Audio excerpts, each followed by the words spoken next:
Siamo una rappresentanza degli amici di Alberto Trentini, che è un nostro caro amico, è un professionista della cooperazione internazionale da più di 20 anni e da 3 mesi non abbiamo più sue notizie. È detenuto in Venezuela e non sappiamo il motivo e non ha avuto contatto con nessuno all'esterno di dove è detenuto.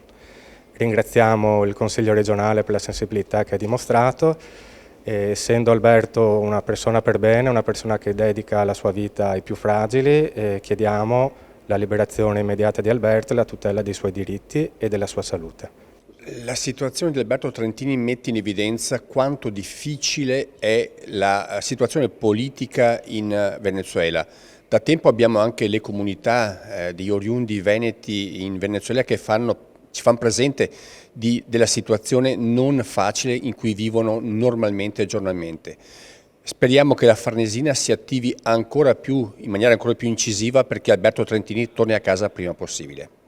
Ci uniamo alle richieste chiaramente degli amici di Alberto per richiedere la liberazione di questo cooperante, di questo nostro concittadino, ricordando quanto preziosa è la cooperazione in paesi proprio come il Venezuela e quindi quanto importante è dare fiducia anche a chi coopera, a chi lavora anche per noi, anche per i cittadini venezuelani e anche per una situazione, diciamo, politica che nel tempo abbiamo sempre la speranza possa stabilizzarsi nonostante le problematiche che conosciamo bene, e quindi da Palazzo Farofini credo sia stato fondamentale penso sia fondamentale che venga lanciato questo messaggio di richiesta di liberazione di Alberto Trentini. E ringrazio l'ufficio di presidenza, il presidente Ciambetti, per aver accolto l'invito che i capogruppo gli hanno rivolto di